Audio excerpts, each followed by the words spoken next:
네, 6.3 지방선거 사전투표 첫날부터 10%가 넘는 투표율이 나왔습니다. 네, 닷새 앞으로 다가온 지방선거 판세와 또 앞으로 남은 변수는 뭔지 김진욱 더불어민주당 당대표 언론특보 그리고 이준호 국민의힘 미디어 대변인과 함께 살펴보겠습니다. 어서 오시죠. 어서 오십시오.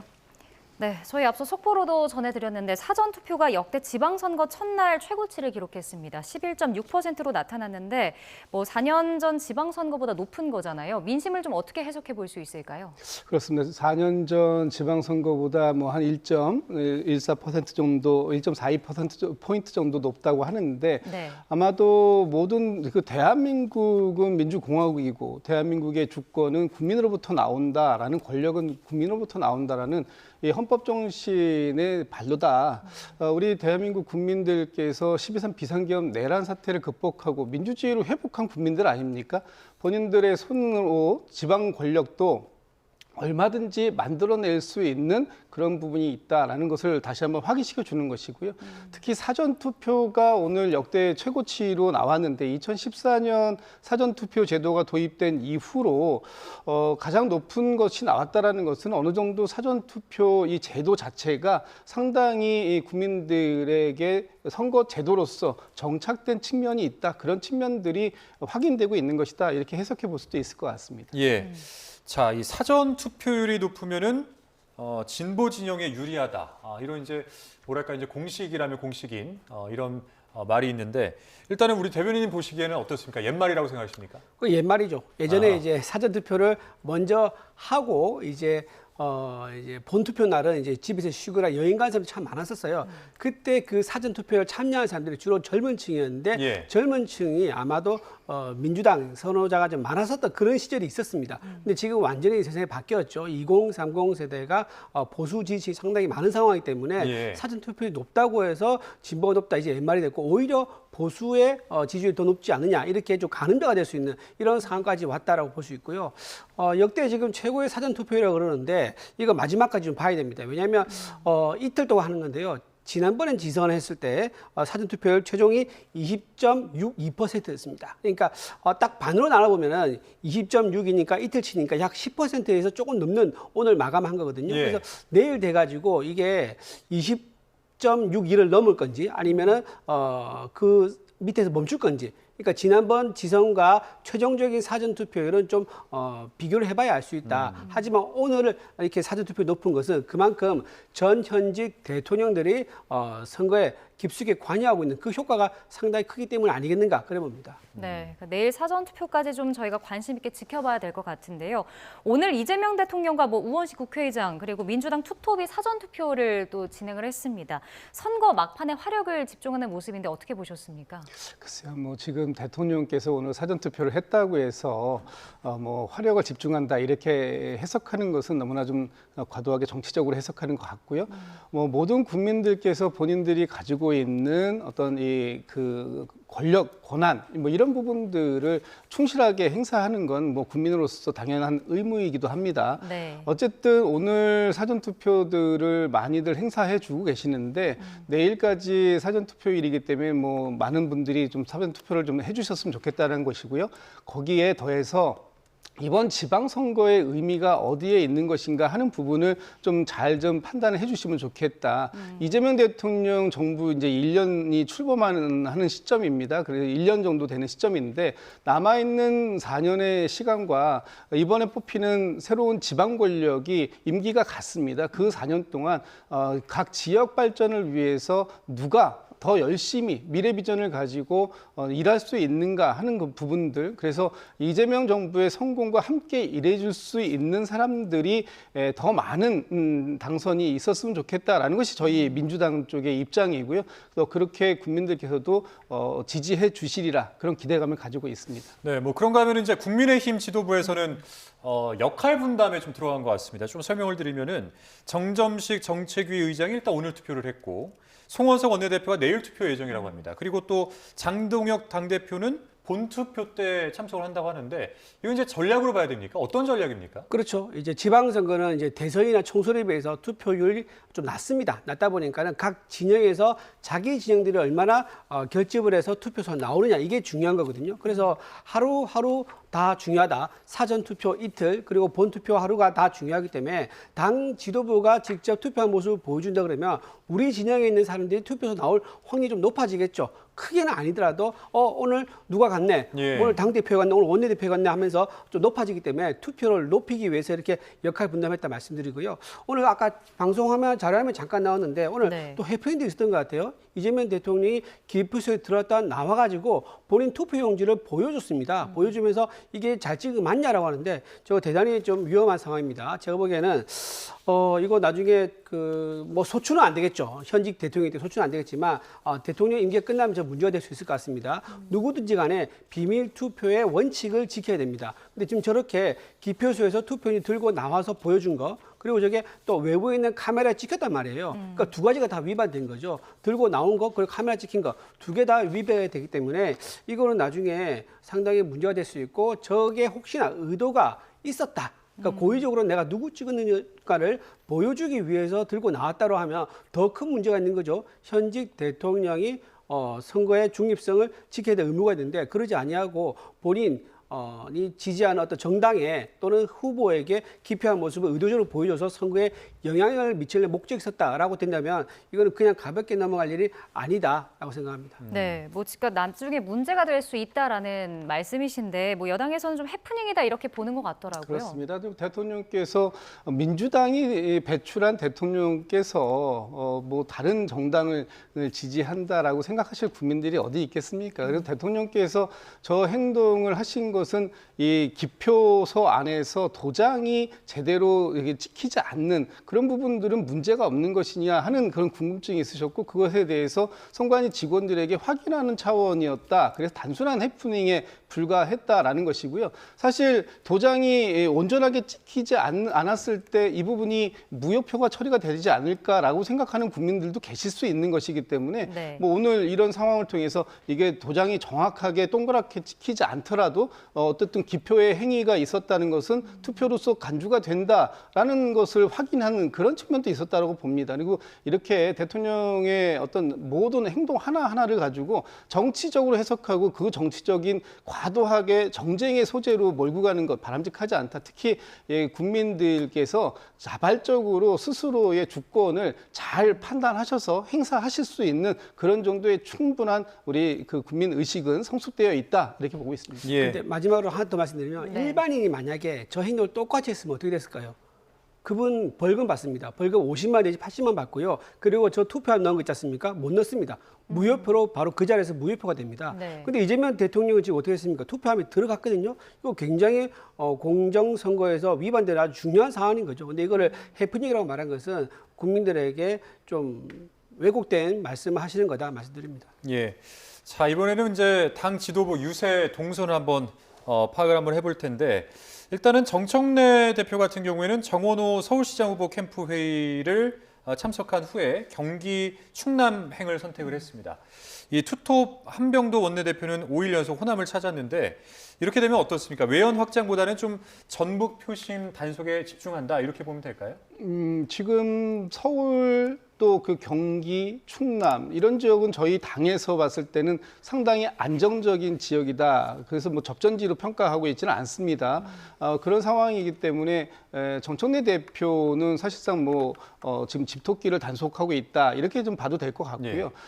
다만 이제 저희가 지금 전북 이 광역단체장 선거에 있어서는 좀 박빙의 선거를 치르고 있다 이렇게 평가를 하기 때문에 원내대표께서도 지금 전북 출신이시기도 하고 전북의 표심에 다시 한번 이재명 정부의 성공을 위해서 민주당의 집권 여당의 후보를 선택해 주십사라는 그런 당부의 말씀을 드리고 이제 노력하는 것인데 어쨌든 선거가 끝날 때까지 최대한 노력하고 저희가 겸손하게 낮은 자세로 저희의 입장을 설명드리는 것, 그래서 국민들의 지지를 받게끔 노력하는 것, 이거 외에 뭐 정도는 없다 이렇게 보고 있습니다. 네.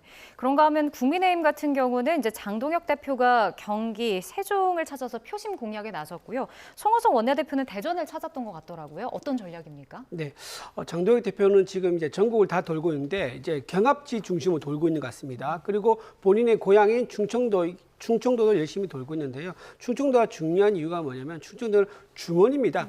중원에서 어떤 방향으로 가냐에 따라 가지고 전체 선거의 판도가 대충 가늠이 되고 방향을 잡을 수 있기 때문에 네. 충청도에서 투표를 끌어올리고 국민의 승리를 이끌어내는 것이 매우 중요한 전략이 되겠습니다. 그래서 장동혁 대표가 충청도에 집중하는 모습을 보이고 있고요. 또 전국 정당 후보를 다 낸 전국 정당으로서 우리 경기도도 포기하지 않는다는 것을 확실히 보여줄 필요가 있죠.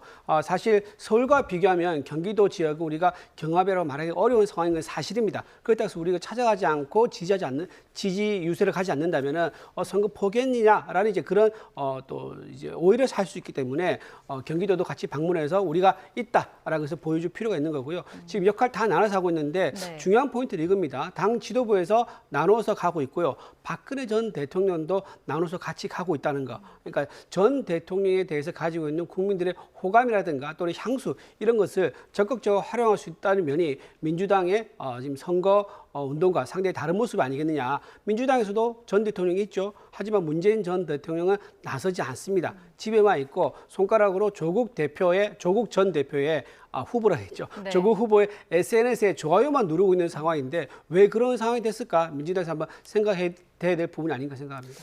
평택을 여론조사상 나타난 분위기를 한번 살펴보게 되면 일단은 3강 구도를 유지를 하면서 김용남 후보, 그다음에 이제 조국 후보의 골든 크로스가 이루어지고 있다. 뭐 이런 분석들도 있는데 어떻게 판단하고 계십니까?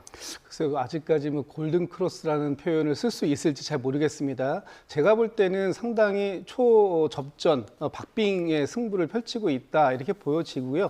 저 상태가 어떤 큰 변화를 맞기에는 좀 어렵지 않을까. 이 상태를 그대로 투표 마지막 날까지 이어가지 않을까라고 이제 생각이 되는데 유일하게 평택 을에서의 변수가 있다면 황교안 후보가 지금 오늘도 뭐 이제 본인의 SNS에 오늘 투표하지 사전 투표하지 네. 말고 꼭 본선거에서 투표해 달라 그 이유가 따로 있다 이렇게 얘기를 한 상황이기 때문에 네. 이것을 뭐 저는 두 가지로 해석이 다 가능하다고 봅니다. 황교안 후보가 그동안 평소에 주장했던 부정선거 음모론이 있기 때문에 사전 투표를 하지 말라는 것도 하나 있을 수 있고요. 네. 또 하나는 유이동 후보와의 단일화 가능성을 여전히 열어두고 있는 것 아닌가라는 생각을 해볼 수 있기 때문에 지금 평택 을에서 유일하게 단일화가 이루어질 수 있다면 유이동 후보와 황교안 후보의 단일화 가능성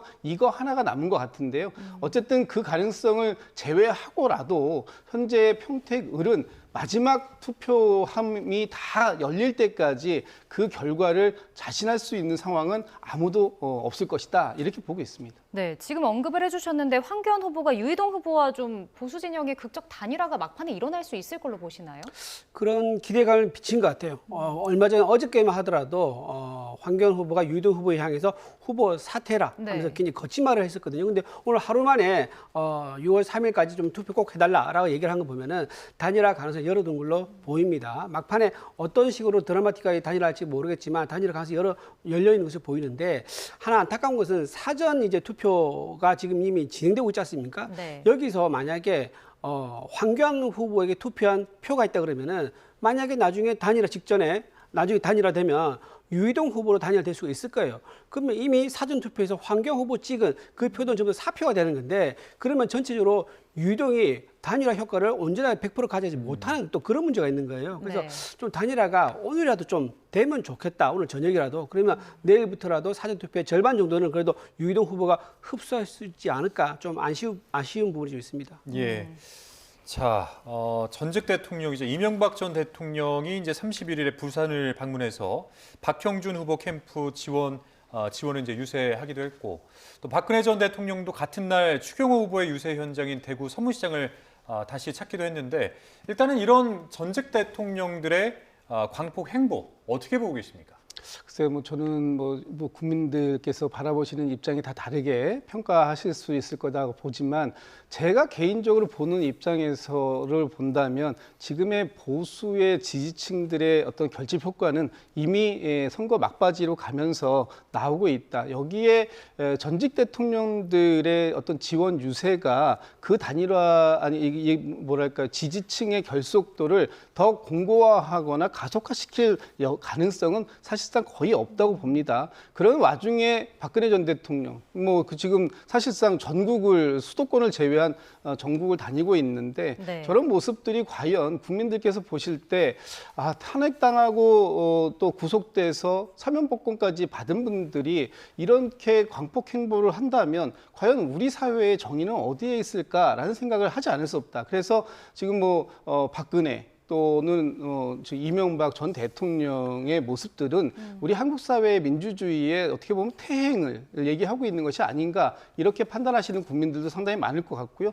보수의 결집도 중요합니다만 선거에서 가장 중요한 것은 본인 지지층 플러스 중도층의 표심을 확보하는 것인데 과연 저분들이 중도층의 표심에 어떠한 영향을 미치게 될 것인지는 투표 결과를 확인해 볼 필요가 있겠다. 저는 상당히 부정적으로 보고 있습니다. 네.